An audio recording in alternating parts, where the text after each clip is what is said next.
నెరవేర్చాలని డిమాండ్ చేశారు మాజీ ఎమ్మెల్యే బొల్లం మల్లయ్య యాదవ్. సూర్యాపేట జిల్లా కోదాడలో పలువురు నాయకులు బీఆర్ఎస్ పార్టీలో జాయిన్ అయ్యారు. వారందరికీ గులాబీ కండువా కప్పి సాదరంగా పార్టీలోకి ఆహ్వానించారు. ఈ మేరకు ఉత్తమ్ దంపతులపై తీవ్ర విమర్శలు చేశారు. ఉత్తమ్ కుమార్ రెడ్డి, పద్మావతి హైదరాబాద్కే పరిమితమయ్యారని ఆరోపించారు. నియోజకవర్గాల ప్రజల సమస్యలను పట్టించుకోవడం లేదని విమర్శించారు. వచ్చే నెలలో కేసీఆర్ బహిరంగ సభ పెట్టబోతున్నారని, గులాబీ బాస్ బయటకు వస్తే ఎలా ఉంటుందో చూపిస్తామన్నారు బొల్లం మల్లయ్య.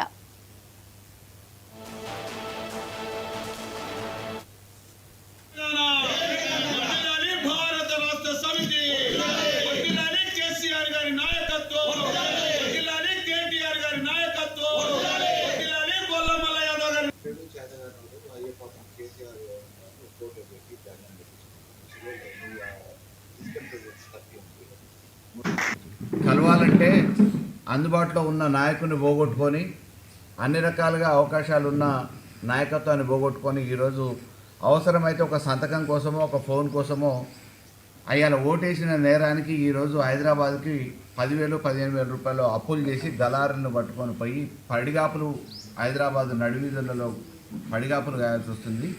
కాబట్టి ఆ రోజులు ఎంత తొందరపోతాయని చెప్పేసి ఈరోజు కోదాడ నియోజకవర్గ ప్రజలు ఆలోచిస్తూ ఉన్నారు.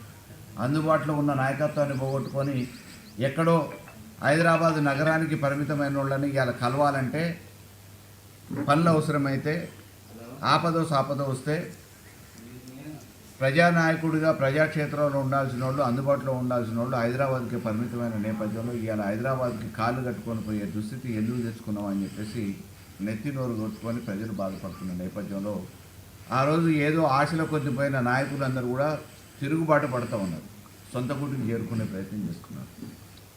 మోసపోయిన ప్రజలు ఒకవైపు నెత్తి నోరు బాదుకుంటుంటే మాయమాటలను నమ్మి ఏదో అభివృద్ధి జరుగుతుంది అని చెప్పేసి ఆలోచించిన నాయకులు అయాల మాయమాటలు నమ్మినోళ్ళు మళ్ళీ ఇవాళ ఏదైనా తెలంగాణ వల్లనే సాధ్యమైంది, మేము పనిచేయగలిగింది కూడా తెలంగాణ రాష్ట్ర సమితి ఆధ్వర్యంలో అవకాశం అధికారంలో ఉన్నప్పుడు మాత్రమే గ్రామాలని పట్టణాలని బాగు చేయగలిగిన నిధులు వచ్చినాయి. ఈరోజు పట్టణ పరిస్థితి దరిద్రానికి కారణం కావడానికి కాంగ్రెస్ వైఫల్యమే, ప్రభుత్వ చేతగానితనమే అని చెప్పేసి నిర్ధారించుకున్న పట్టణ నాయకులు కూడా ఈరోజు తిరిగి మళ్ళీ సొంత గుడికి చేరుకునే ప్రయత్నం చేస్తున్నారు.